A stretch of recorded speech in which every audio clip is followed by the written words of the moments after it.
Good afternoon, everyone. Thank you for joining us this afternoon from wherever you are. Good to have everyone here with us. So welcome to our webinar on COVID-19 and its impacts on the women of Southeast Asia. So my name is Samara. I am your moderator for today. I am a research fellow at the S. Rajaratnam School of International Studies, and I look at women, peace and security, the women, peace and security agenda in this region. But more broadly, I study issues of gender in human security. So enough about me. Let me just very quickly introduce our fantastic panel of speakers assembled here this afternoon. And I will briefly introduce them to you up front, and then they'll go straight into their presentation, so we save time. And I'll introduce them in the order that they'll be speaking. So first we have Professor Sara Davies. Sara is a professor at the School of Government and International Relations at Griffith University in Australia. And Sara is an IR scholar with a specific focus on global health governance and the women, peace and security agenda. So today, Sara will share her thoughts with us on women and global health governance under COVID-19. Following Sara will be Professor Veneracion-Rallonza. Associate Professor Rallonza is from the Department of Political Science at the Ateneo de Manila University in the Philippines. And she is currently Director of the Gender and Atrocity Prevention Program of the Asia Pacific Center for the Responsibility to Protect from the University of Queensland. And Professor Rallonza today will speak to us about the women, peace and security agenda in Southeast Asia, especially under COVID-19 conditions. Next, we'll have Dr. Ayesah Abubakar, who is the head of the research cluster on ethnography and development at the Borneo Institute for Indigenous Studies at the Universiti, Malaysia, Sabah. Dr. Ayesah is a senior lecturer in the International Relations program of the Faculty of Humanities, Arts and Heritage, where she teaches human rights, international humanitarian law, and peace and development, among other areas of study. So today her presentation will be about COVID-19 and its impacts on women and migrants in Malaysia. Following Dr. Ayesah, we have Ms. Maria Holtsberg. Maria has served as humanitarian and disaster risk reduction advisor at UN Women's Regional Office for Asia and the Pacific.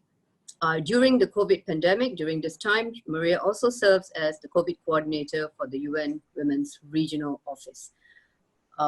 Maria will speak about the increased burdens on women in Southeast Asia under COVID-19 conditions. Following Maria, we have Ms. Julia Abad.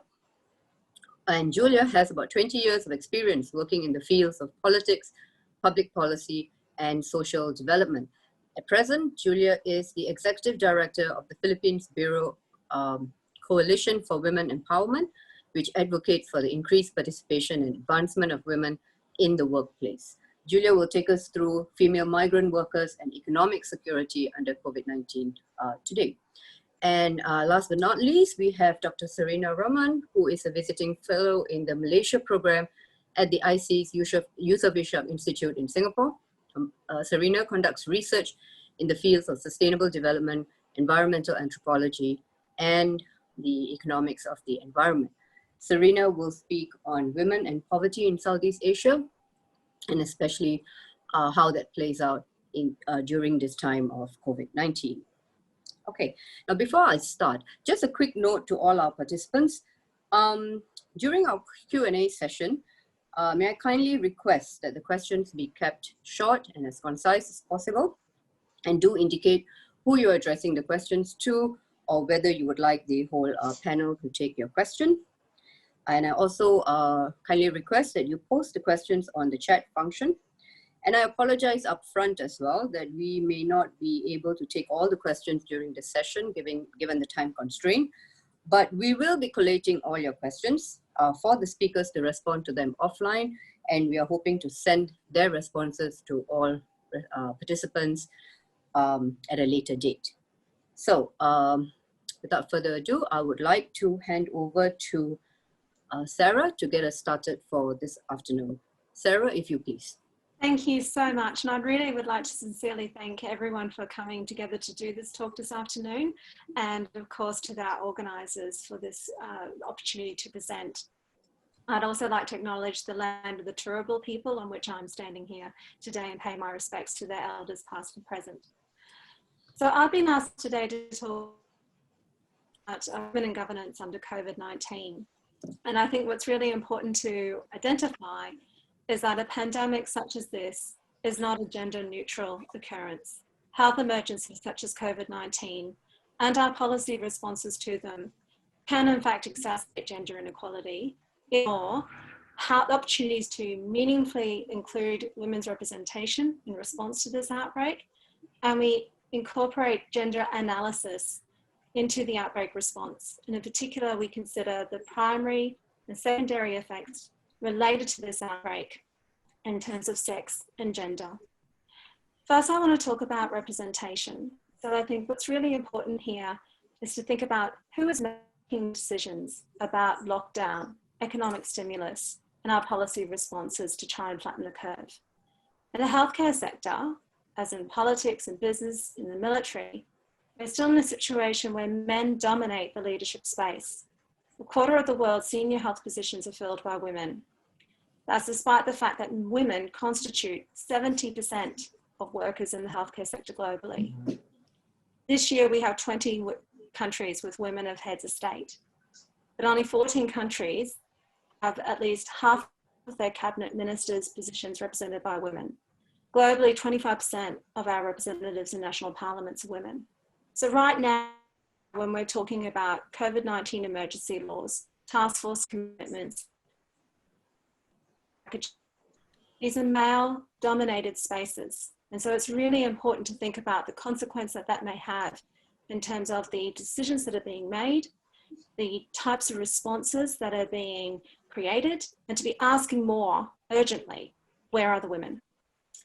In terms of the primary gendered effects of COVID-19, we also know that it's really important to think about the severity of the disease and the mortality of COVID-19, and what are we seeing here in terms of men's higher rates of mortality, and also whether or not that it stems from their biological and behavioural. So when we're talking about gender effects, it's really important to acknowledge that gender harms cannot just be towards women, there can also be men as well that can be quite affected by gender stereotypes and norms around their behaviour.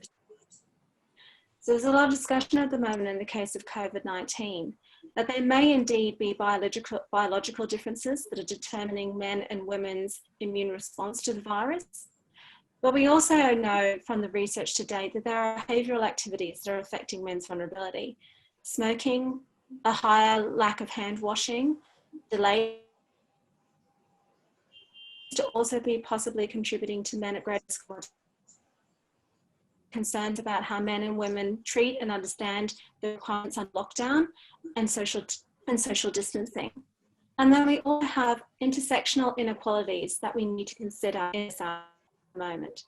We know that race, age, work, and sex are showing very important differences about who is most susceptible to this outbreak.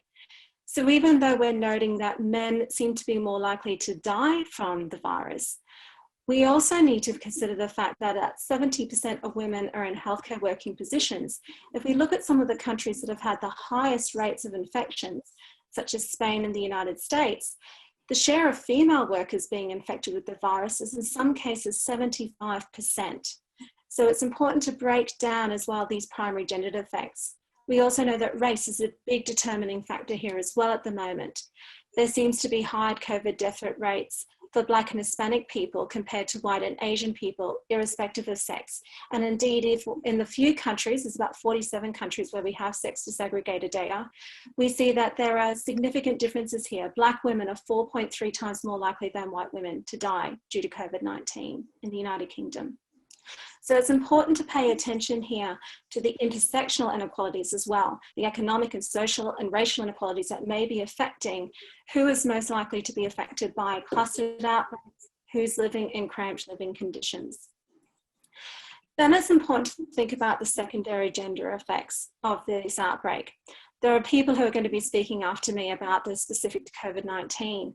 But what I would ask us to consider is the secondary gendered effects that we know have happened from other pandemic and outbreak events when there hasn't been considered attention given to the women's representation and gender analysis and thinking about the primary and secondary effects of that outbreak. So if we look at the moment with COVID-19, but also previous outbreaks such as the Ebola outbreak, we know that there are increased rates of domestic violence as a result of the lockdown measures and the quarantine measures, and they do seem to predominantly affect women. We know that sexual health and reproduction become much harder for women and girls to access during lockdown. We also know that vaccination programs tend to decline and that maternal deaths increase if we look at the Ebola outbreak in West Africa as a guide as to the types of resourcing concerns that we should have about COVID-19. Women's economic empowerment is one that I will hand over to others, but I would just add that low-wage and part-time workers tend to predominantly be women. Some of the high-risk jobs that have had to continue during this outbreak have been held by women. And so we're going to have different forms of income insecurity, but also different forms of health risk. Informal care is gendered. So the school closures, sometimes home care closures, the shutdown in work, the lockdown in work, who's available to, who gets access to furlough, tends to predominantly affect women more than men in terms of being able to return to workplaces. So again, if we look to the Ebola outbreak, from data now that 13-month first was detected, 63% of men were able to return to work compared to only 17% of women. And we're seeing similar percentages emerge in China at the moment, which has had COVID-19 for the longest period of time. 2/3 have been able to return to work and only 1/3.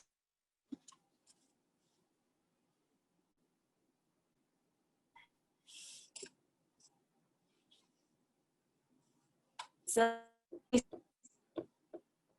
to have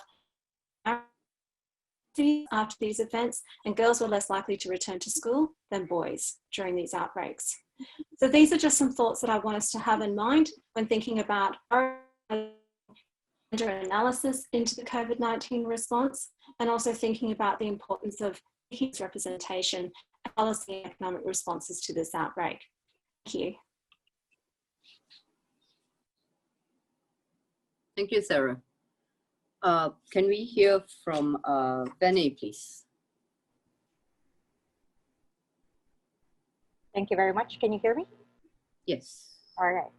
So good afternoon. Thank you very much to RSIS for the invitation to share my thoughts on the Women, Peace and Security agenda in Southeast Asia under COVID-19. I basically have 3 questions that I would like to answer. First, how is the WPS agenda currently viewed in Southeast Asia?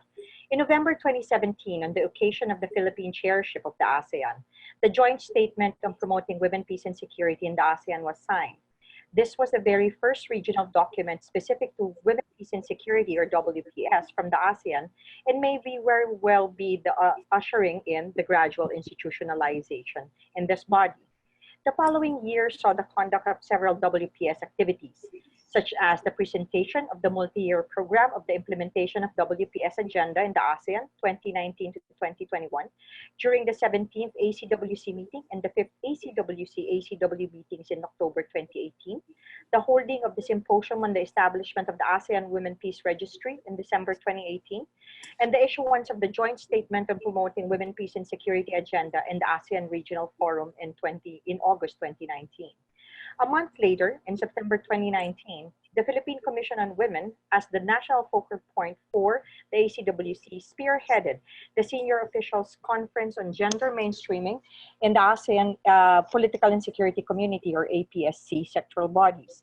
This conference included a panel on WPS discussed with parameters where best practices and challenges in gender mainstreaming in key political and security areas were included. For the ASEAN member states, 2 countries have national action plans on women, peace and security, or NAPS, the Philippines in 2010 and Indonesia in 2014. Thailand, for its part, created a subcommittee on women and the promotion of peace and security within the National Committee on the Policy and Strategy for the Advancement of Women in 2012, while Cambodia co-hosted the first regional forum or symposium on implementing Women, Peace and Security Agenda in 2019. So how does Women, Peace and Security Agenda currently viewed in Southeast Asia? Well, there are more openness now than several years ago, as indicated by the aforementioned examples. It is something that is referred to, talked about, and planned for. There also seems to be a recognition that the WPS agenda can be an institutional discourse as it had been in the ASEAN or the ASEAN Social and Cultural Community, and now in the ASEAN Political and Security Community or APSC. Second, how can the WPS agenda apply in the current COVID-19 pandemic? The ASEAN Thematic Study on Women in Natural Disaster, Indicative Findings in Unraveling Gender and Institutional Response was a 10-country study on the institutional infrastructure and processes that mainstream gender in natural disaster response and assistance in ASEAN member states. It used the protection and participation pillars of women, peace, and security in its recommendations purposively in order to link humanitarian disaster response to WPS. For example, under the theme of participation, the recommendations mention the need for women's participation in drafting and implementation of laws, policies, and plans on disaster risk reduction and management at different levels of governance, acknowledge the role and leadership of community women in disaster preparedness, response, recovery, and rehabilitation, and develop an ASEAN intergovernmental program on women's leadership in the areas of disaster, emergency, and crisis situation, among others. Under the theme protection, the study recommended the following: develop a regional quick response mechanism to assist natural disaster affected ASEAN member states in efforts to gender and culturally sensitive early relief initiatives, such as family packages, hygiene kits, women and children friendly spaces, early psychosocial counseling, among others. Establish a gender balance and gender sensitive regional quick response team, or QRT, composed of trained humanitarian personnel, medics, engineers, midwives, among others, and encourage ASEAN member states to conduct exchange learning activities and cooperative capacity development training to prevent sexual and gender-based violence and violence against women and girls in the context of natural disaster and other humanitarian emergency response. So having noted these, it is clear that the WPS agenda can be applied in the context of COVID-19. And third, what is the possible trajectory of Women, Peace, and Security agenda in the region post-COVID-19? Unfortunately, we are not yet in a post-COVID-19 situation. Several ASEAN member states are better off in terms of containing the virus, strengthening health system, buttressing the economy, caring for the populace, and saving lives. Others are not. Some even had to contend with ongoing conflict situations being further complicated by the pandemic. For me, the possible trajectory of the WPS agenda in the region is really an interface of conflict and natural disaster as context, and the imperative of operationalizing protection and participation pillars of women, peace, and security in this regard. As the pandemic has shown us, women have been differentially affected in this crisis, and it continues to impact on the various aspects of their lives. Increase in domestic violence, heavier burden on domestic labor, gendered health care, job insecurity, sexual violence in heavily policed areas, and humanitarian crisis nightmare in conflict-related internal displacement during the period of COVID-19. I believe this in this time, we should purposely use or purposively use Women, Peace, and Security frame to advance women's human rights and women's security. It is simply something that we must internalize. Thank you very much. Thank you, Veni, for taking us through that. Ayesah, would you like to take us into your presentation, please? Thank you very much to RSIS, to Dr. Tamara Nair for organizing this meeting. Okay, hello. Okay. For my part, I will be presenting you some data, but these will not be comprehensive. We are limited to what is only available to us on the media, and also some key informant interviews from Sabah, within communities in Sabah. So there are two types of data I will be presenting. One is that what we gather generally from Malaysia, from the whole Malaysia.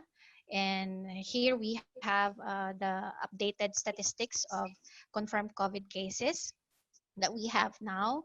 And this is divided among all the states. And I would focus, next slide please. But I would focus now on what are the reports, coming from the different organizations that have done some efforts on trying to come up with some data, on how the whole situation of COVID-19 pandemic and the consequential lockdown or movement control order has affected specifically the women population. Number one, it has been reported by the government itself that there is a rise of domestic violent cases, and that many of those that are highly affected would be the single mothers. Okay. Another attempt by Kazana Research Institute also I indicate that women actually devote 64% more time in working because of unpaid care at home compared to men, and that there was an incident, some cases of pregnant Malaysian women coming from Singapore. This was reported in May, where they had difficulty coming back to Malaysia for them to be able to give birth in Malaysia.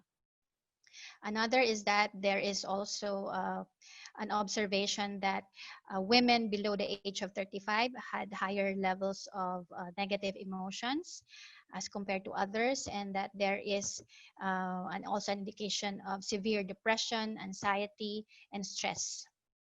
Okay. For the whole of Malaysia, we have experienced the movement control order until June 9. And as of June 10 up to August 31st, we are now on the recovery movement control order. So this means that mobility has been eased a bit, so more activities can be done. But then there are, of course, standard operating procedures, and mostly people are still encouraged to stay at home. Okay, so the only time that we were able to see statistics of COVID cases referring to non-citizens was in April 16, and this is made available to the media. So if you notice the breakdown of non-Malaysian citizens who have been tested positive for COVID cases. The good thing about the practice here in Malaysia, since the COVID pandemic, it has been the policy of the government that non-Malaysians are also tested for free, and that they are also rehabilitated in the public hospital system for free. So that was something that a good action on the part of the government. Okay, next slide, please. Okay. Now we go to the state of Sabah. Okay, for the state of Sabah, where for the state of Sabah, this state is pretty interesting because this is where we do have a high of undocumented persons. It has been indicated by the government that at least 10% of the population would be undocumented persons in Sabah, and they would mostly be coming from neighboring countries such as Philippines and Indonesia. But as of to date, there are no recorded cases of COVID-19 patients that are coming from this group of undocumented persons. Okay, and in April, there were 2 mass testings that were conducted in Pulau Gaya and Kampong Numba, all located in Kota Kinabalu district. These 2 areas are actually 2 areas that are where you can find many of the undocumented persons. persons. Next slide, please. Next slide.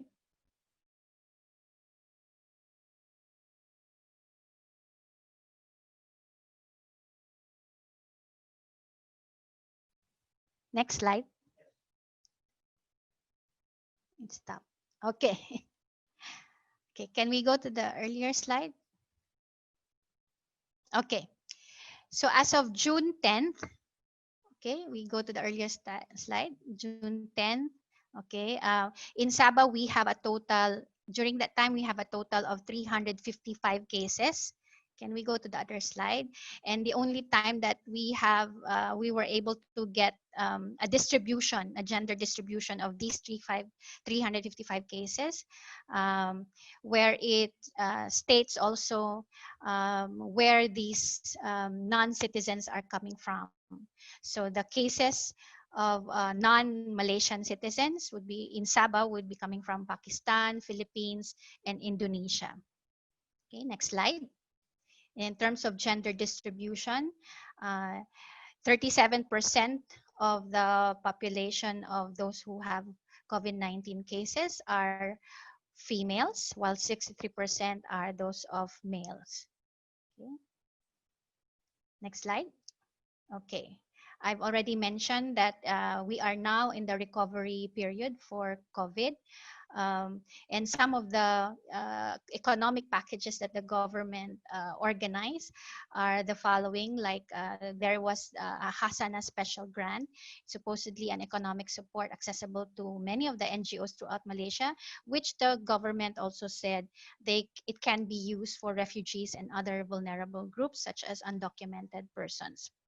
Okay. Another is that pertaining to testing of foreign workers, there was a targeted testing for foreign workers located in red zones in Peninsula Malaysia, but this has been concentrated on the construction workers group. Okay. There are also some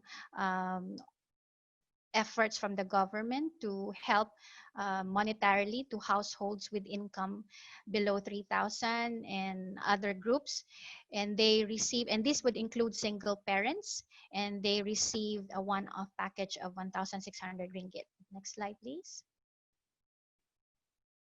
Okay, in Sabah, fortunately, while there are many undocumented persons here in Sabah, throughout the declaration of the Movement Control Order, there was no immigration enforcement or arrests of any of the undocumented and irregular migrants here in Sabah. Another is that the National Security Council has indeed prepared the deportation of some 5,300 Filipino nationals, but this was even before the MCO period. But because of the request of the Philippine government to delay the deportation, so the Sabah state government and Malaysian government has kept them here in the detention centers. Okay. Another is that besides the federal government economic package, the Sabah state government also has its own financial assistance for single mothers. Next slide. Okay. Looking at how it impacts irregular migrant communities, specifically the Filipino community, the top three reasons or challenges really is in access to food supply and the loss of livelihood. Okay, next slide. Okay, and then for many of the NGOs here in Sabah State, there have been several NGOs who have been active in providing food packages and other means, humanitarian help, to many of the undocumented persons community here. I think that's the end of my slide. Okay, and then I will welcome all your questions later. Thank you. Thank you, Ayesah, for that.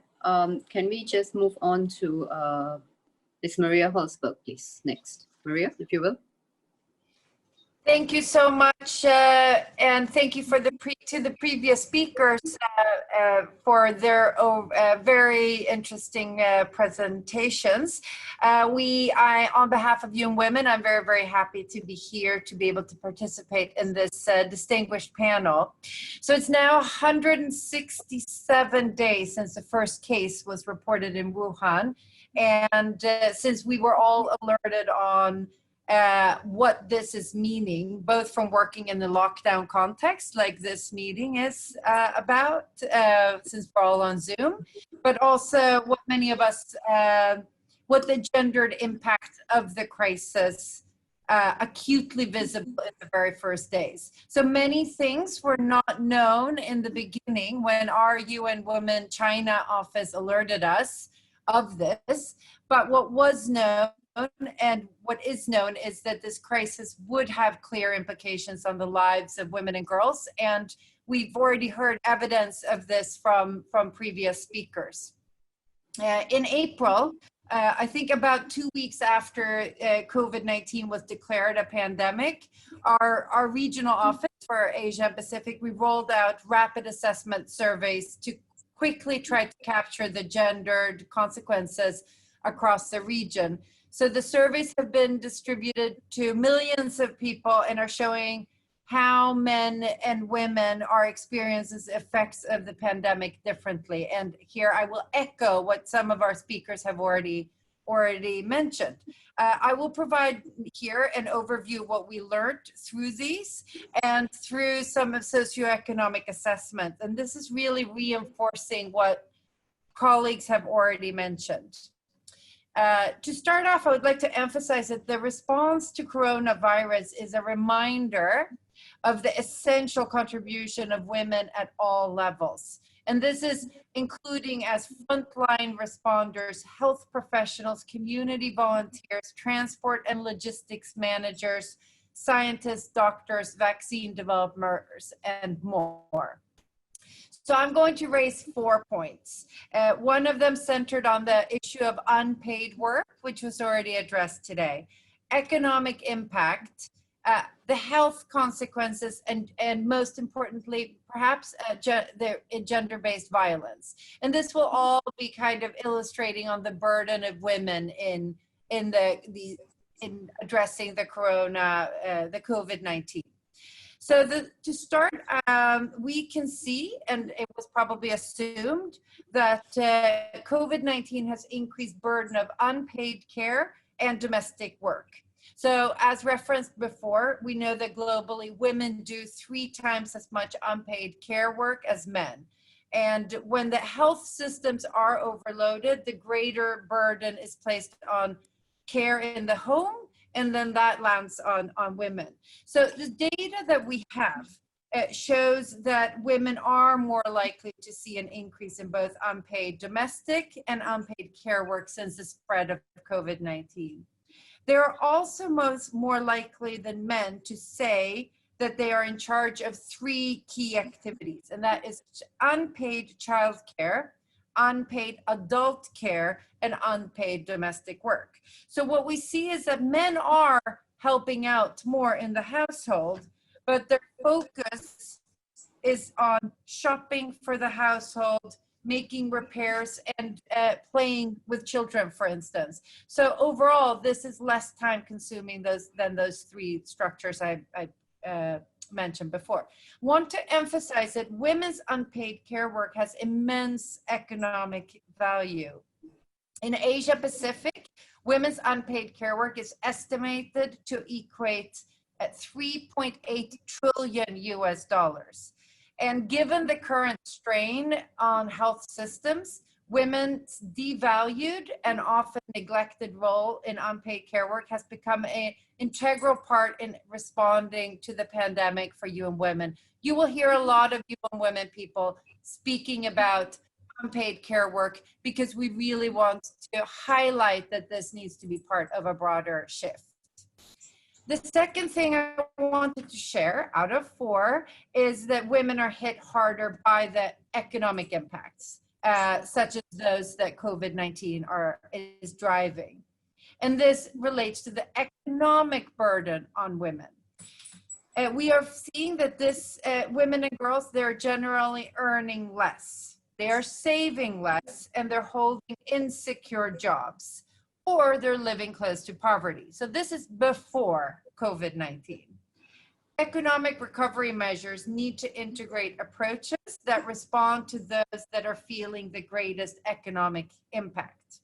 And that would include measures that provide direct support to informal workers and women-led businesses. So Asia Development Bank estimates that COVID-19 pandemic could threaten the employment of 68 million jobs in Asia. 68 million jobs. With Thailand, Vietnam, Indonesia, Philippines, Malaysia, and Cambodia in the top 10 most affected.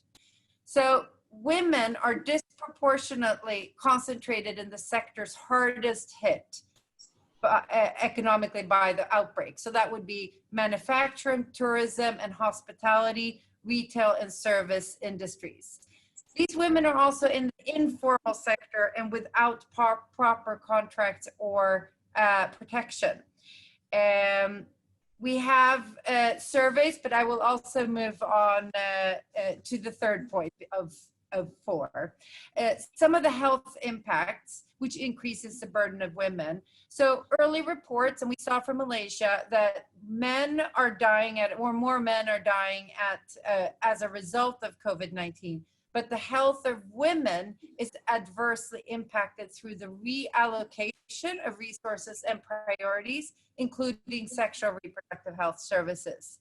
In Southeast Asia, 79% of nurses are women, meaning women make up a greater proportion of frontline workers who are at risk of poor working conditions and inadequate personal protective equipment and essential supplies. We have seen access to healthcare has been decreased.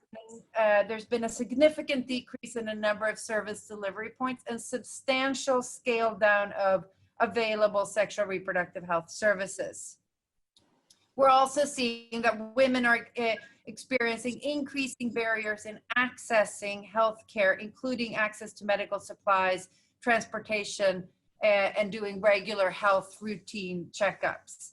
The final burden on women due to the COVID-19 is an increase in gender-based violence. We see that gender-based violence is increasing exponentially. Many women are being forced to lock down at home with their abusers at the same time as services to support survivors are being are disrupted or being made inaccessible. So the demand has increased, but the supply due to lockdown or movement control is not working.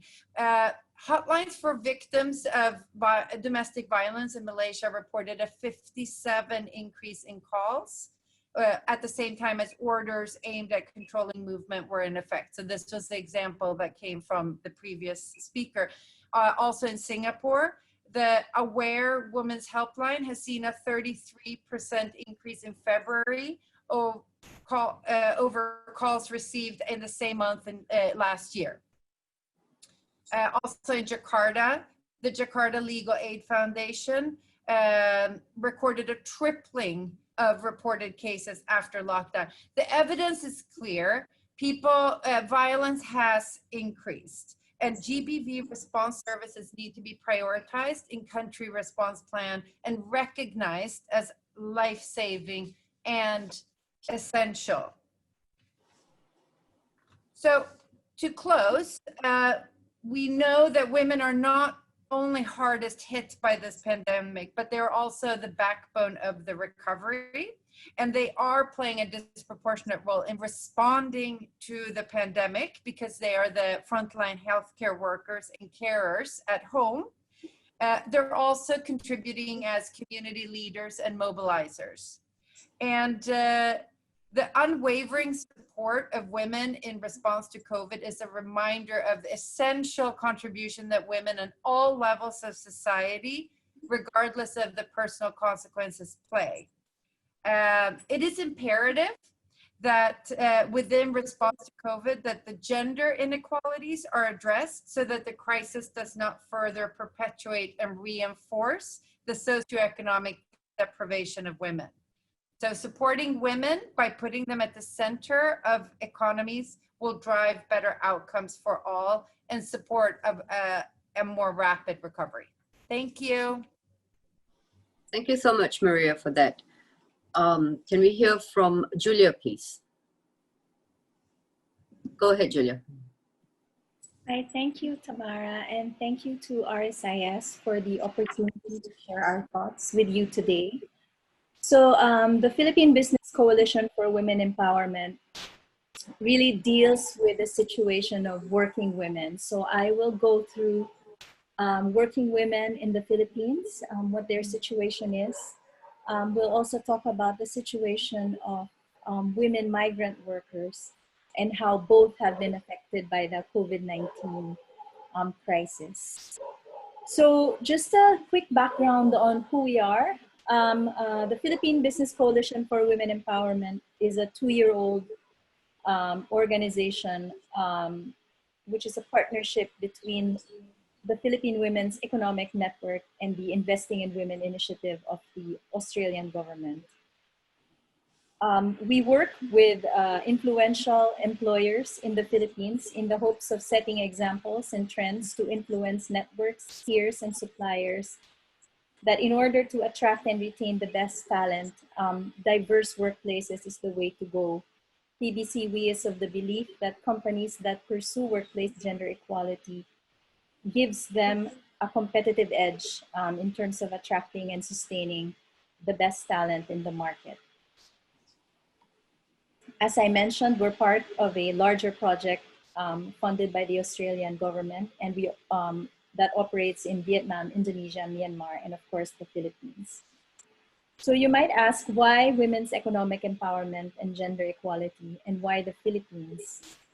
On a global scale, you'll see that women in the Philippines are making progress as business leaders, with more than half of business leaders and professional or technical workers being female, indicating more or less a fair representation. On top of that, the International Labour Organization launched a business case for change report, which is a 2019 enterprise survey on women in business and management.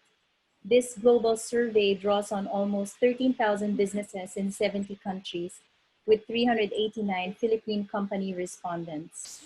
The report presents evidence on the business case for workplace gender equality, including findings on areas such as profitability, productivity, women in leadership, and the link between gender balance on boards and improved business outcomes. So key findings on the Philippines are, first, there is better profitability from acting on gender diversity. The report will show that 84% of Filipino enterprises agreed that gender diversity initiatives did enhance business outcomes, significantly higher than other enterprises than in Asia and the Pacific. Better business outcomes also came out of practical and inclusive actions. The report showed that Filipino enterprises with an equal employment opportunity or diversity and inclusion policy were 14% more likely to report better business outcomes than those that did not have such policies. Third, it shows, and this is particularly relevant for today's context, it showed that flexible work is good for the retention of women and is also good for business. The report also illustrated that 84% of enterprises in the Philippines that were surveyed reported the practice of flexible and/or remote work. Of these companies, 90% reported productivity increases resulting from flexible and/or remote work. Third, Filipino women workers are qualified and motivated. And of the Filipino women surveyed, 79% hope to get promoted in the next 24 months, and 70% wanted to transition into senior management roles, comparing to almost equal shares of men. So the ambition is actually there. If you look at local government data on functional literacy, educational attainment, and our labor force survey, as well as data on unpaid care work, which previous presenters also covered, you will see that according to data from the Philippine Statistics Authority, women actually have a higher functional literacy rate, 92% versus 88.7%, and have a higher educational attainment, 22% versus 18%. The reality is, despite these figures, there is still a great imbalance in the participation rates of men and women. Philippine Statistics Authority data will also confirm that women are highly educated, very much employable, but yet the workforce participation figures remain low. Research from the Philippine Institute for Development Studies, a government think tank, emphasizes gender gaps in economic participations and how they originate from representations of different roles of men and women that persist across socio-economic contexts. The 2018 Labor Force Survey reveals that there are fewer women than men who participate in economic activities, largely due to unpaid care work. 3 out of 5 women of working age are economically inactive because of unpaid care work, whereas more than half of their male counterparts responded that schooling is their primary reason for being outside the labor force. In a research study that we conducted with the Makati Business Club, which is a network of enterprises in the Philippines, in relation to unpaid and unequal care work, one of the key findings of this study, entitled Women in the Philippine C-Suite, which looked at barriers to female advancement to higher senior management roles, is that women actually tend to step back during their child-rearing life phase, while men are expected to step up to increase their financial support for their families. As such, opportunities for men and women to participate in the economy remain unequal, largely because of the disproportionate share of unpaid care work and domestic responsibilities that they undertake.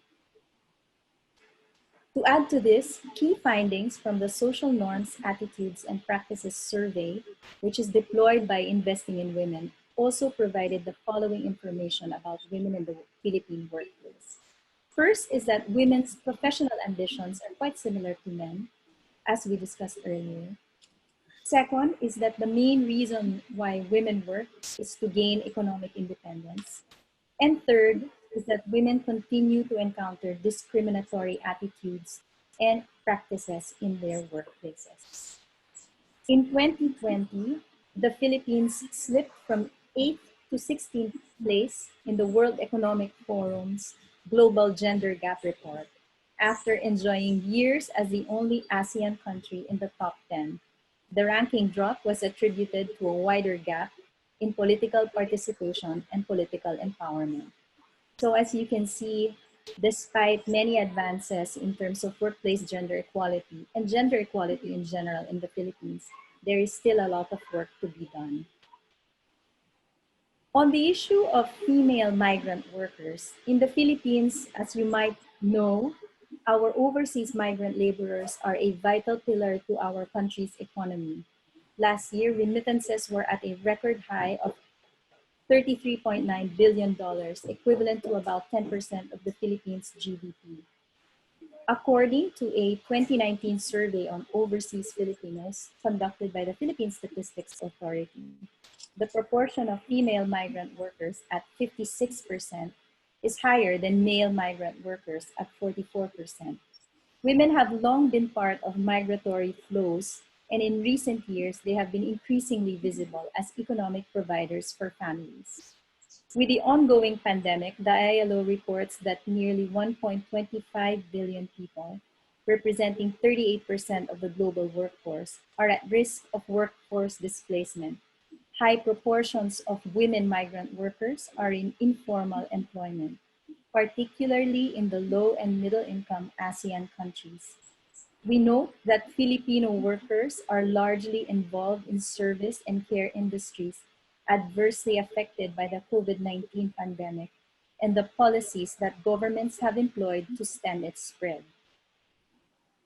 In response to the pandemic, many countries, including the Philippines, have abruptly implemented extreme policy measures to respond to the crisis, including prolonged lockdowns, community quarantines, and border closures. Many migrant women who did not lose their jobs are now exposed to new vulnerabilities as frontline and essential workers, fighting the pandemic while making sure that people have their basic needs met.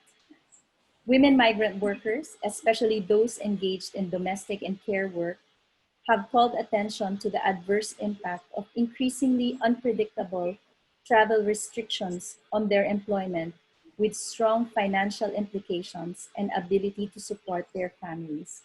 About 300 to 400,000 overseas Filipino workers are estimated to be affected, with effects ranging from pay cuts to eventual repatriation.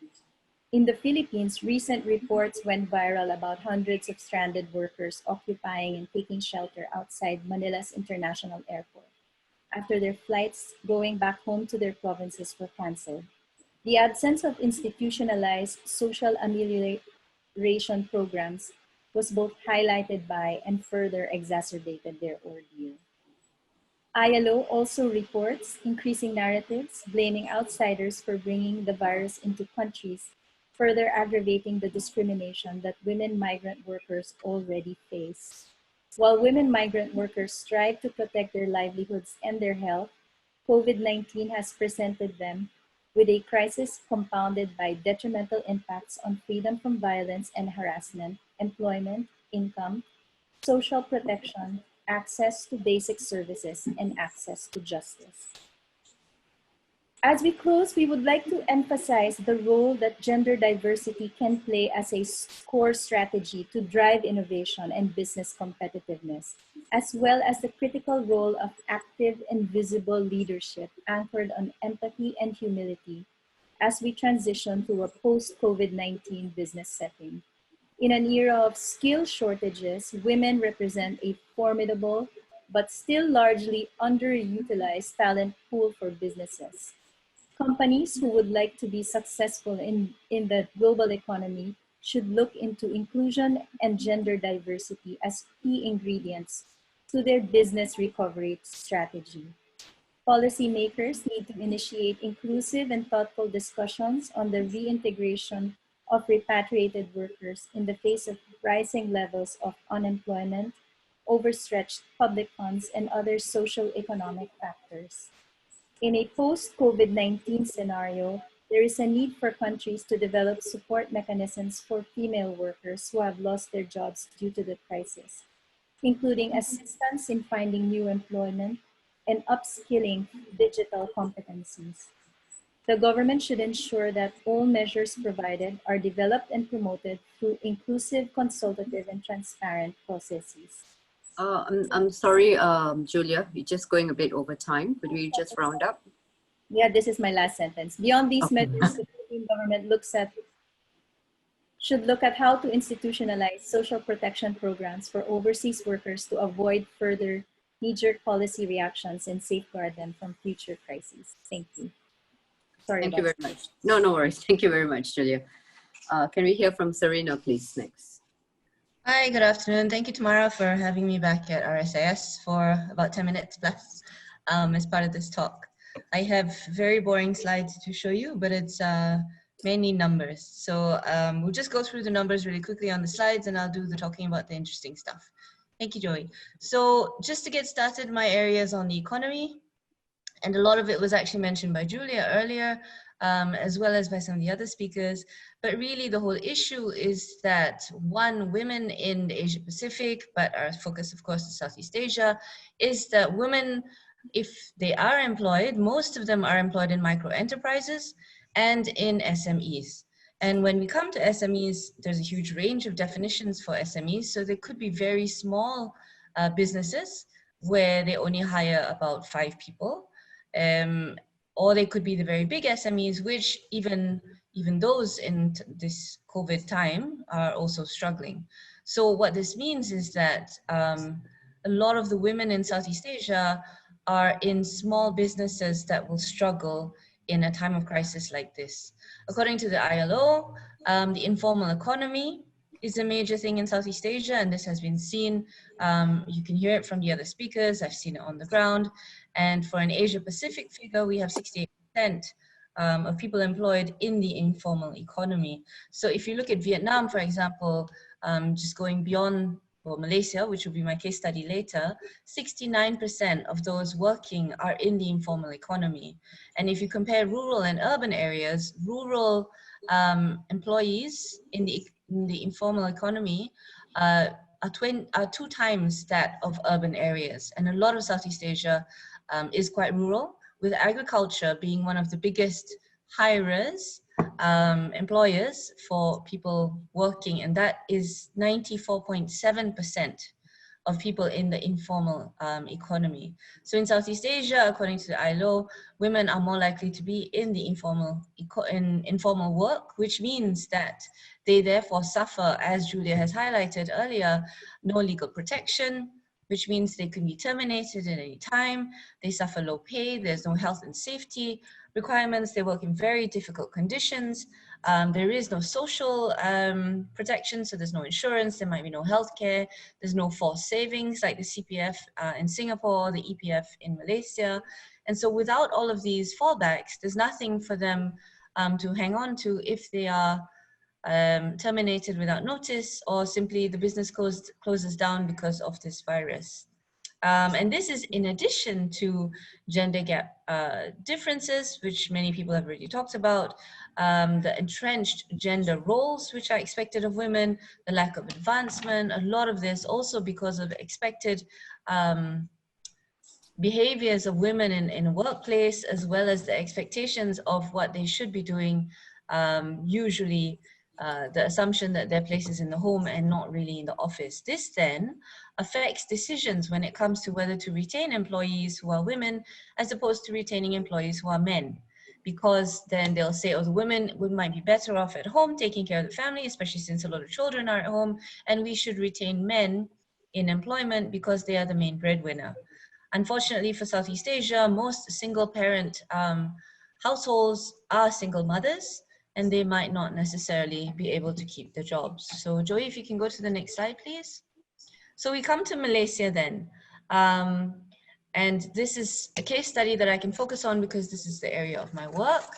And so I can give you, although Ayesah has already spoken about Sabah, I work in Johor, so we have the Peninsular Malaysia and East Malaysia view today. So in Malaysia, according to World Bank report on women, business and law, Malaysia falls last in the number of differences in the law's treatment of men and women in the East Asia and Pacific region, which doesn't bode very well for us in Malaysia. According to a World Bank report, Breaking Barriers, which is a very good report if you're interested in these kinds of issues, the numbers are very clear. 39% of overall employment is in informal employment. 9.4% of women are employed in the informal sector in 2017, but this is a decrease from 2013 when it was 13.1. What needs to be noted though, although these figures seem small, is that now it's 2020, so this was 3 years ago, but also a lot of self-employment is not registered. There are many unpaid family workers, as Julia mentioned just now. So a lot of these are actually jobs which are not declared, and therefore they are not counted in studies such as this. And then you have 12.6% to 2017 figure underemployed, which means they're qualified for higher level jobs, but they're working less than they could, either because they cannot get the jobs that they should be working in because of gender bias, or because they have to work less hours due to housework and caregiving duties. So this again lends itself to what Julia was talking about just now on the family burden. Again, please remember that these figures are not as, they seem quite low, but they do not take into account a lot of local businesses, home-based businesses, which are not declared, which are not registered, therefore they don't pay taxes. And so the numbers do not arise when you read these reports. Can we go to the next slide, please? I only have 4 slides. So this is the last one. So when it comes to poverty, it's very clear that poverty leads to informal employment, but informal employment also keeps you in poverty. So if you look at these figures on the screen, according to AKPK, which is a Counseling and Credit Management Agency, it's a government agency, before COVID-19, so this is a situation before we were hit by the pandemic, 2 of 10 Malaysian working adults had no savings over 6 months. of those who answered the study. 3 of 10 needed to borrow to buy essential goods.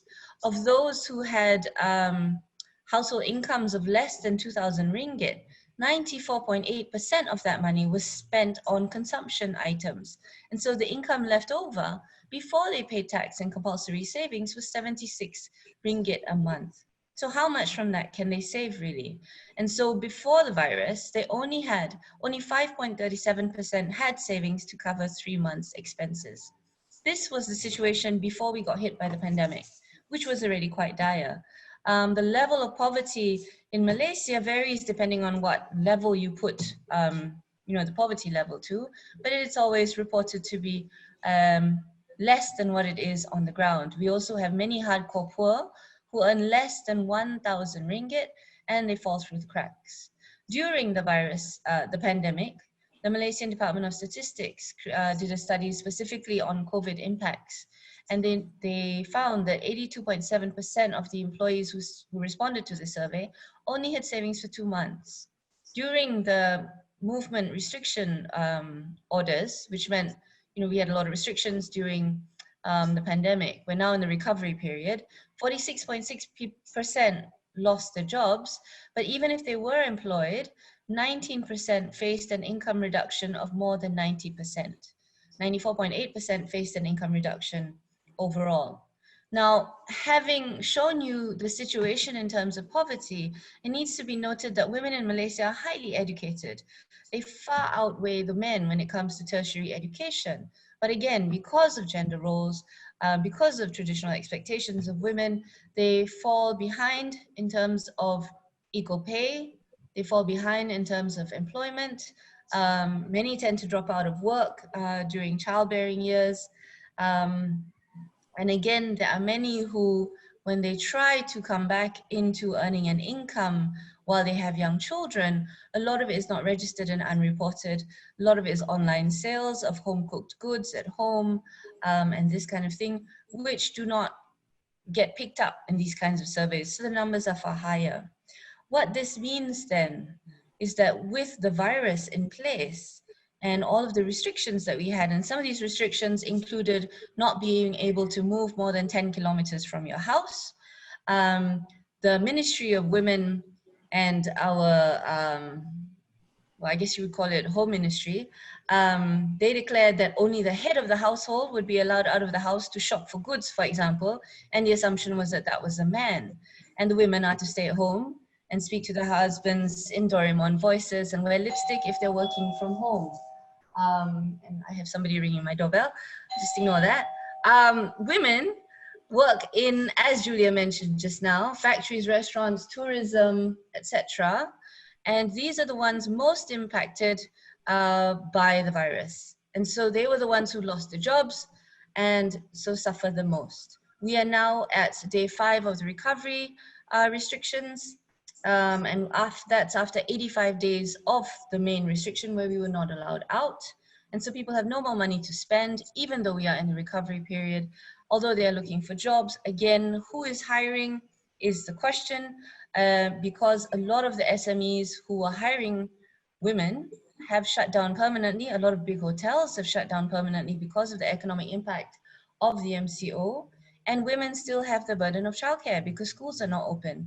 So even if they could find a job, if anybody was hiring, they would have that burden on top of it. And men, again, are seen as the traditional breadwinners and would be hired first. Although we've had government aid offered, as Ayesah mentioned, a lot of this is inaccessible to the hardcore poor because they're not registered for taxes. They don't pay taxes. Because they're not registered. Sorry, Serina, I'm going to have to, could you just wrap up? Yeah, wrapping up. Because they're not registered for savings, they cannot have access to this assistance. So the situation in Malaysia for the very poor is dire in terms of the economy. Thanks, and sorry for the overrun. Thank you very much, Serina. So thank you to all the speakers for your presentations, very enlightening message that you have given everyone in the different areas that you've been talking about. We do have a number of questions actually and more coming in. So what I will do is I will I will give, there are some questions directed specifically to certain speakers and some for all. So I will give the ones that are to specific speakers first. And if you could just take about 1 to 2 minutes to just answer those questions, and then we will try and answer the ones that are meant for all. So Sarah, we will start with you. I'll just go through all the questions first, and then we will just take our turn. All right, Sarah, are you there? Are you there? Yes, thank you. Are you there, Sarah? I'm here. Okay, great. So this one is addressed specifically based on your presentation. You mentioned the importance of female representation in governance and policy making levels. There has also been a lot of talk on the difference between female and male leaders. Do you think there's a difference in how female leaders are handling the crisis? And if not, how important is having a feminist view of health governance? So just hang on, Sarah, let me just go through the other questions and then I'll get back to you.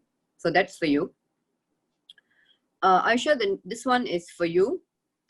Is the low number of cases from migrant community due to low testing rates?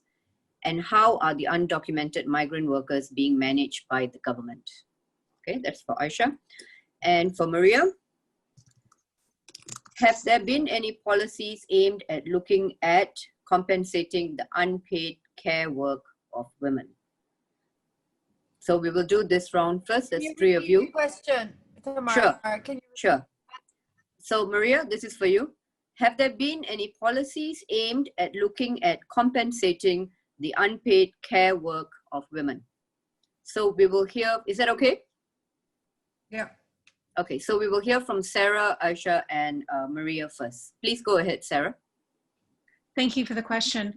I think it's really important actually to look at the moment they attempt to try and understand the difference between women's leadership and men's leadership. We're still dealing with a small number of women leaders, but I do think we're starting to see some observations coming out here that it tends to be that there is it's not that women are more sensitive or caring or any of these sorts of things. It's more thinking about what women politicians have to go through to get to the positions that they're in, the reflection that they have on their position when they're in their position of power, and the experience that they've had of being perhaps in roles other than a politician is really important then when they become a leader.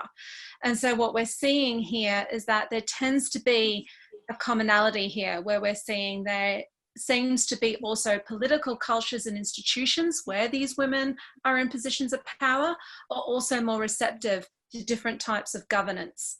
So we're seeing at the moment a tendency where people's health and safety is being put first. There's emphasis on unity and solidarity, and there's an emphasis on trying to communicate complex solutions in a very accessible way that connects with people. And so it's not about saying that women do it better, though there does seem to be a bit of an indication that they are, but it also is about identifying the fact that there's the experience that they've had of getting to leadership, thinking about how to communicate to different audiences, and the degree to which that society itself is receptive to complex explanations, but also to listening to information and listening to communication of outbreak response in a way that is different to how we are primed to receive it. So it's not about analyzing, it's not about making an analogy to war. It's not about making an analogy to where strong and will fight it back. It's about explaining the complexity and the fact that we're going to have to think about how to do this in an inclusive way. Thank you, Sarah. Maria, shall we go to you first and then Ayesah can come in later? Would you like to answer your question, please? Sure. So thank you so much for the question. And I think it's too soon now to my knowledge to see what type of policies have been aimed and articulated and implemented aimed at compensating unpaid care work, although governments are now looking at many different recovery and fiscal stimulus modalities. And this is why it's so important for you and us all to be discussing these topics, because we need to influence what these recovery programs look like. And I would like to, I can highlight that UN Women has prepared a paper looking at fiscal stimulus packages where addressing unpaid care work is included into that. So I don't know, I can't share an example of a specific policy, but what we're recommending that if a country has an existing program that can directly place money in the hands of women, such as conditional cash transfer programs using mobile banking, those programs should be expanded. Basically, what we want is put cash in women's hands. And this relates to expanding and providing inclusive social protection for caregivers to mitigate the effect of overload of unpaid care work. Also, expand and reach, expand both the reach and benefit levels of social assistance programs. So that really means to look at your full social protection mechanism that you have in the country and see it from the perspective of these figures that we all now know are showing the impact of the crisis on women. Thank you. Thank you, Maria. Ayesah, are you ready? Yes. Okay. Okay, please go ahead. Yeah. Given the data from the government in April 16, where I showed a distribution of non-Malaysians who have COVID-19, it indicates that we really cannot conclude that the low level of migrant communities or non-Malaysians is due to testing, because as I mentioned, everybody who is suspected or who suspects himself or herself to have COVID, they are all encouraged to go to the public hospitals. In the case of Sabah State, where I mentioned that we have a high number of undocumented persons, especially irregular migrant communities, the only reasons that they've done mass testings in 2 areas in Pulau Gaya and Kampung Numba, because precisely there was a report of a COVID case in those areas. And right away, the government acted by doing mass testing.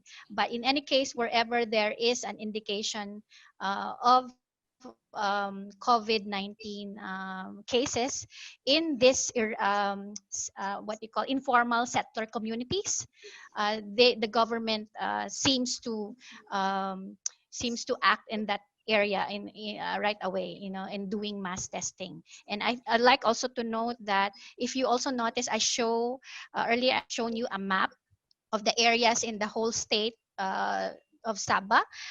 Many of the COVID cases are actually located in the western area and on the eastern area, and these are really the areas where that are more where many of the economic they are the areas with higher economic activities. So we can also assume that, or rather infer that, in the areas where you have many indigenous peoples, or what we call Orang Asli, the local Sabahans that are located in the rural areas, they have been less affected by COVID-19. Thank you, Ayesah. And now I have 3 questions for Vene, Serina, and Julia. Julia, this is for you. Do you think that flexible working or working from home will become the new normal post-COVID-19? And if so, will women benefit from this? So that's for Julia.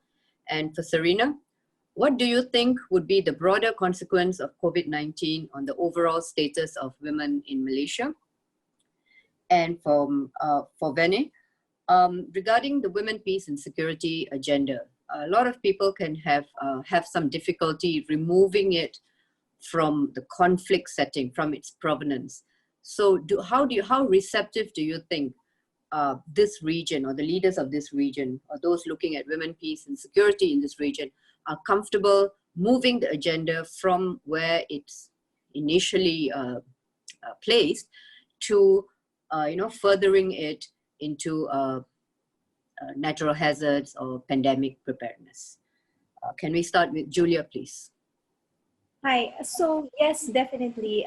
I think that having tried it, maybe in a sort of enforced manner, I think that slowly flexible work will become the new norm for the workplace of the future, as most workplaces will find that it's something that works and that employees are still able to be productive while working from home. Second, we actually have been advocating for flexible work and remote work even before the pandemic because of the benefits that we see for female employees. Having said that, I think it's still important to provide services for women, such as, you know, making, especially at this time where homeschool and work from home occur together, there still needs to be a lot of work done in terms of making sure that the distribution of household roles are done equally in order for both men and women to benefit from the work from home arrangement.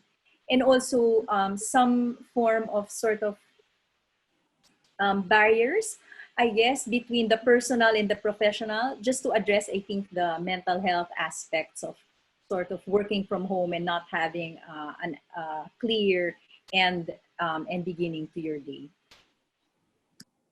Okay, thank you, Julia. Serina? Veni, would you like to go first?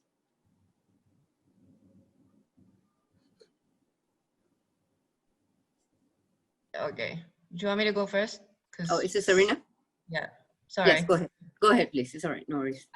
Okay. So the overall impact on Malaysian women of this pandemic, working from home is not an option for the very poor because they need to be present for the jobs that they do.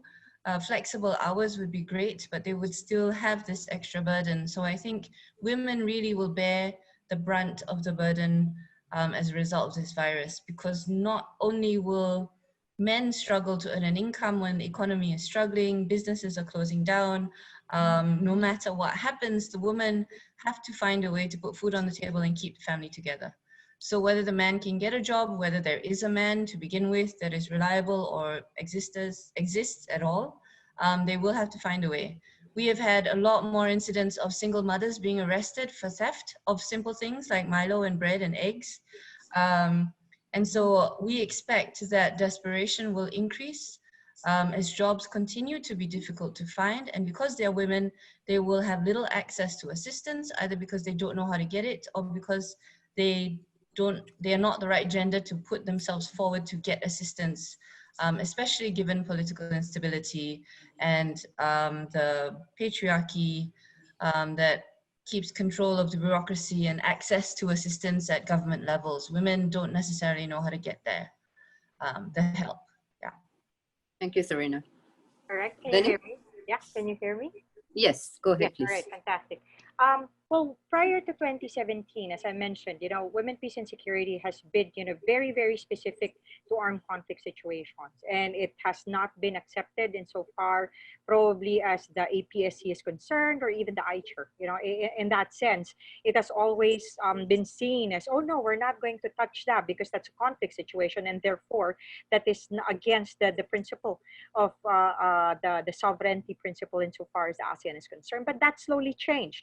With the whole point of the ASEAN statement, of course, you could argue that it is just a statement, but then again, what came after it essentially is little by little, you know, there have been similar statements and there have been similar articulation insofar as using women, peace, and security, not just in the conflict situation. One of the things that probably is a clear example is in the regional symposium that was held in Cambodia in 2019, and this was actually hosted by the Cambodian government. And the way that that symposium was actually designed was not just talking about armed conflict situation, but it also talked about humanitarian crisis situation, because humanitarian crisis situation can actually bring about social conflict. And it's something that is very, very much relevant to women, peace, and security. Another example is with regard to the Philippines hosting the senior APSC officials. And again, you have women, peace, and security there being framed insofar as how it can be utilized in humanitarian settings. I think slowly, you know, even in the ASEAN, there is now a recognition that there are things that are called convergence crisis situations, wherein you could have a conflict situation that can be compounded or complicated by natural disasters or pandemics. And also the other way around, you have pandemics and which can actually breed, discrimination, hate, invoking racism and so on and so forth. And social conflict can be there.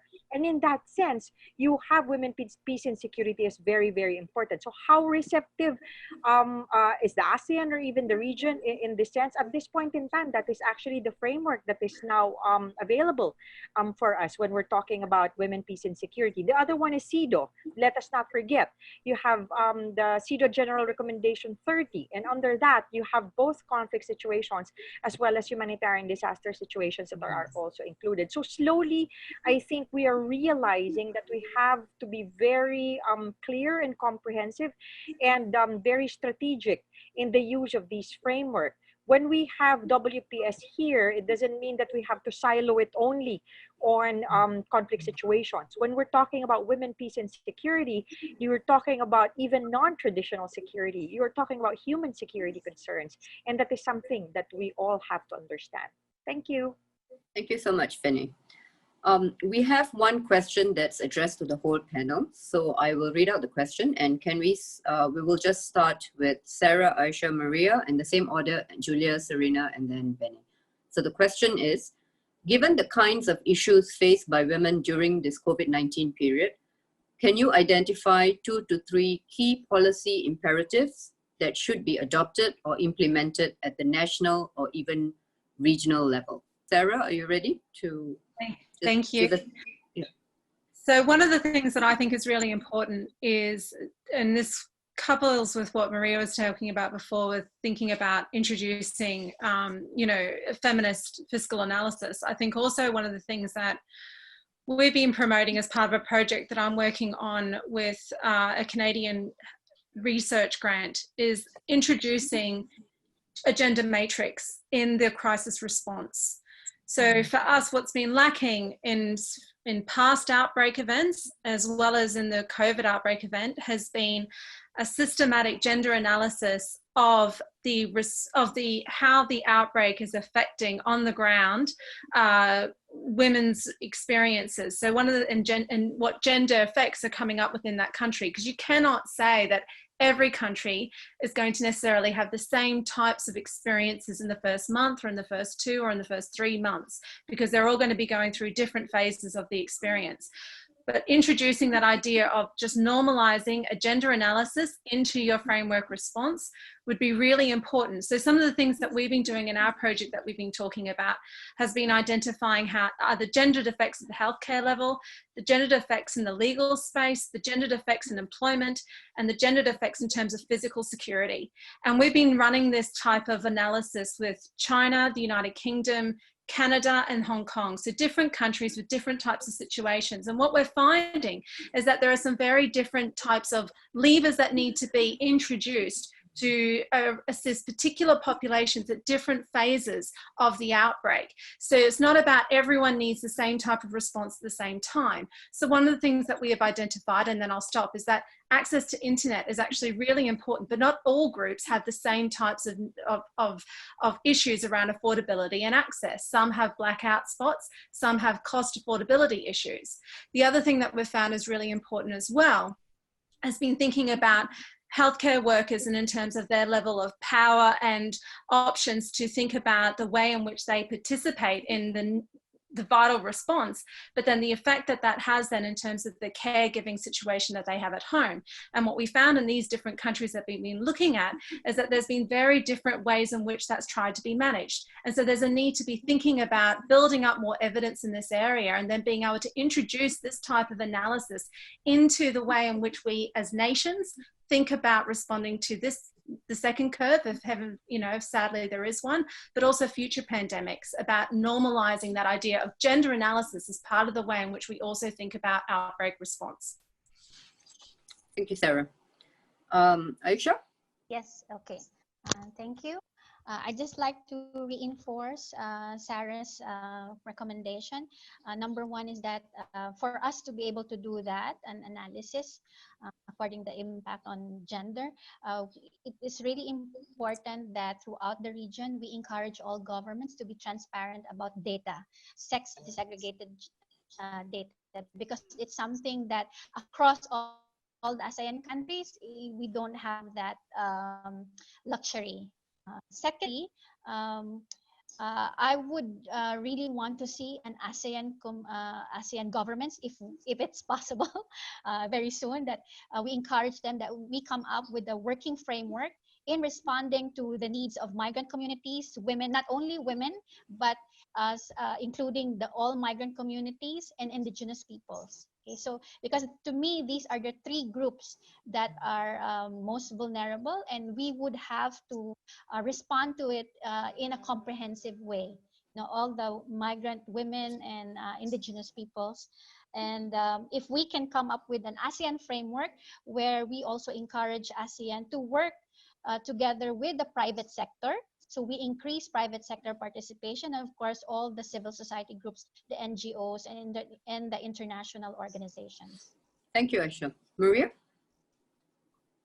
Yeah, Sarah's point is absolutely spot on, and I'll be very, very excited to follow some of the work that Sarah is doing and you're doing through your organization.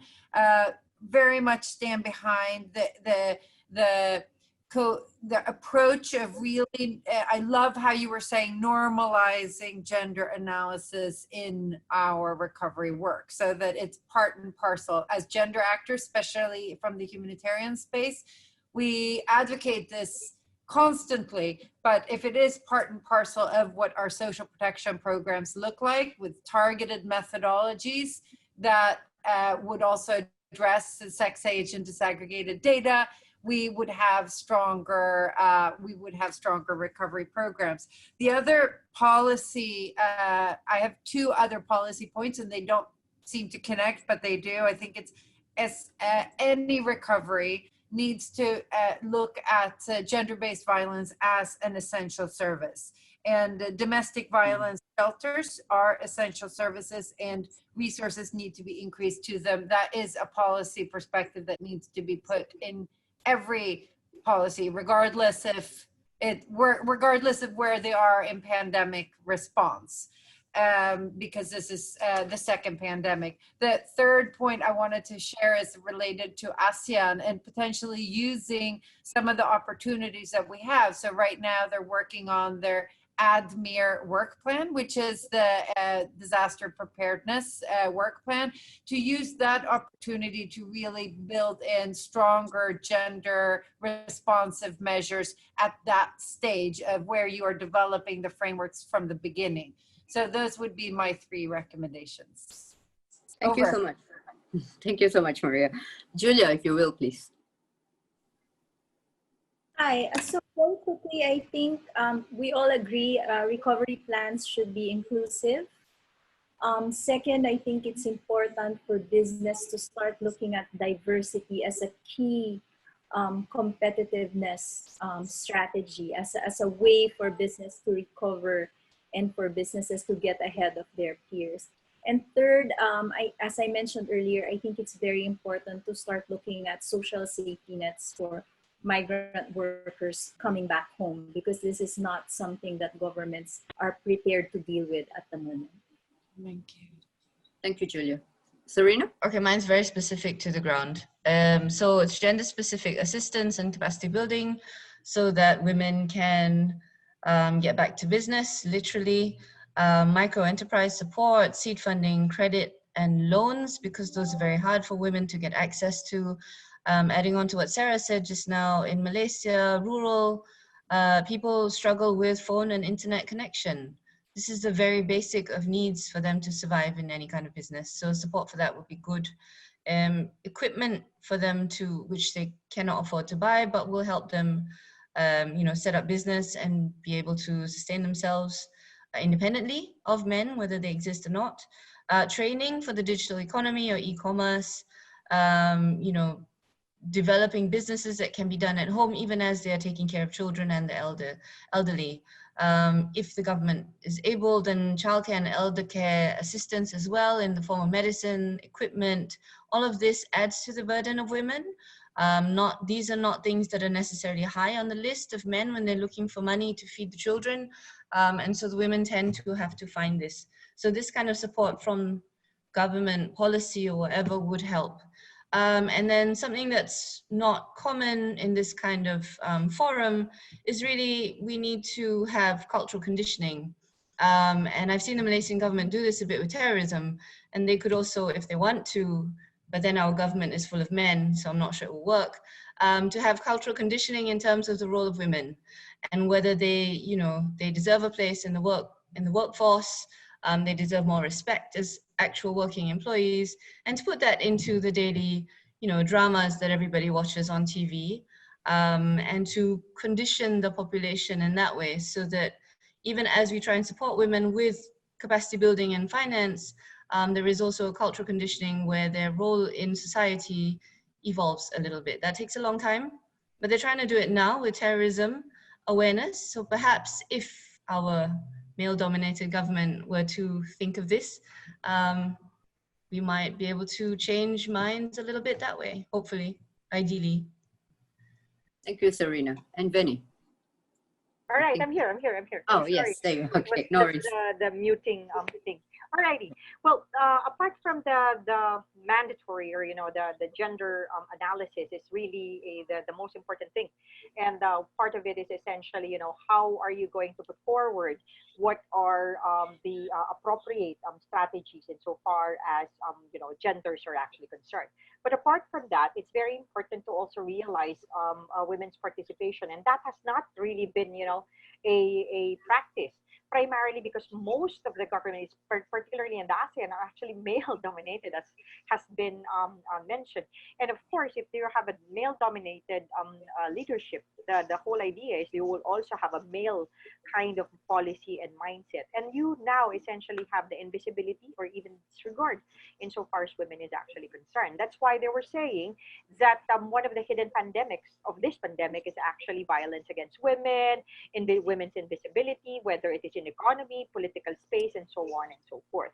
So in that sense, if you're trying to craft a policy, there has to be inclusion. That's one. Second is you have to have the gender analysis. That's also going to be the bottom line. But looking at it from the perspective of women, peace, and security, is there also has to be that kind of an idea that you're not just merely putting in women there and then stirring it in. That's the usual thing. Like, for example, they would say, all right, in order for us to actually make our police or our military that is actually doing the checkpoints more gender sensitive, let's put more women there. That doesn't work that way. In that sense, there has to be a psyche, there has to be an internalization that when you're talking about gender sensitivity or women's human rights or the rights of others for that matter, is that you're not simply just putting in a band-aid solution. At the level of the region, I agree a while ago the other speaker would starting with ADMER, in that sense. But ADMER is essentially gender blind, and probably the way to go about it is really have a regional action plan on women, peace, and security that actually encapsulates all the human security threats that women actually experience insofar as the region is concerned. And you have all of these things. It's like having your own CEDAW, but then again, it is at the level of the region. And this has been something that has been floating there for quite a long time, but has not been taken up. Maybe this is the time, that COVID supposedly gives opportunity to reset. And probably the resetting is not really going back to what was, but actually moving forward to something that should be better. Thank you. Thank you so much, Benny. We've come to the end of our session, and we do have a number of other questions, but unfortunately we do not have the time to field these to the speakers, so we will take it offline and we will get their responses. Thank you so much, Sarah, Ayesah, Maria, Julia, Serina, and Benny for your time, for sharing such important work that you're doing and areas that you're looking into. And well, thank you. Yes, that's what I wanted to say. Thank you so much for joining us, everyone. And ending the session here.